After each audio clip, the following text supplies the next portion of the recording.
এবার সত্যি বদলে গেল, চালু হলো ডাবল ইঞ্জিনের সরকার। ঐতিহাসিক মুহূর্তের সাক্ষী থাকলো পশ্চিমবঙ্গ। আজ রাজ্যের প্রথম বিজেপি মুখ্যমন্ত্রী হিসেবে শপথ নিলেন শুভেন্দু অধিকারী।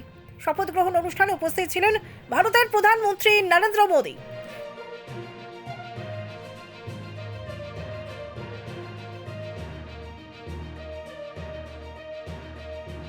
মঞ্চে বিশেষ আকর্ষণ হিসেবে ছিলেন যোগী আদিত্যনাথ, অমিত শাহ, রাজনাথ সিং সহ দেশের বিভিন্ন রাজ্যের প্রায় 20 জন মুখ্যমন্ত্রী। উপস্থিত ছিলেন আরও বহু হেভিওয়েট নেতৃত্ব। শপথ মঞ্চ ঘিরে ছিল কড়া নিরাপত্তা এবং উৎসবের আবহ।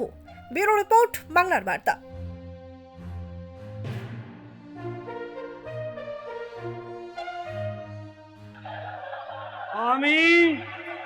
আমি শুভেন্দু অধিকারী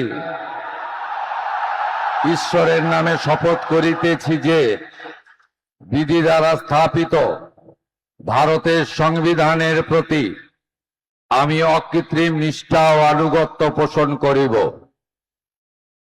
আমি ভারতের সার্বভৌমত্ব ও অখণ্ডতা রক্ষা করিব।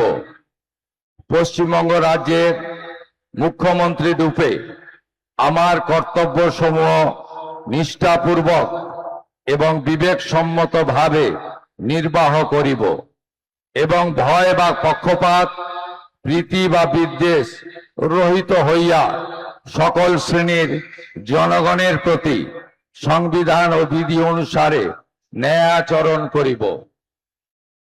আমি শুভেন্দু অধিকারী ঈশ্বরের নামে শপথ করিতেছি যে পশ্চিমবঙ্গ রাজ্যের মুখ্যমন্ত্রী রূপে যে কোনো বিষয় যাহা আমার বিবেচনার জন্য আনিত হইবে বা আমি জ্ঞাত হইব, তাহা মুখ্যমন্ত্রী রূপে আমার কর্তব্য সমূহের যথাযথ নির্বাহের জন্য যেরূপ আবশ্যক হইতে পারে তদ্গতিকে আমি প্রত্যক্ষ বা পরোক্ষভাবে কোনো ব্যক্তি বা ব্যক্তিগণের নিকট জ্ঞাপন করিব না বা প্রকাশ করিব না।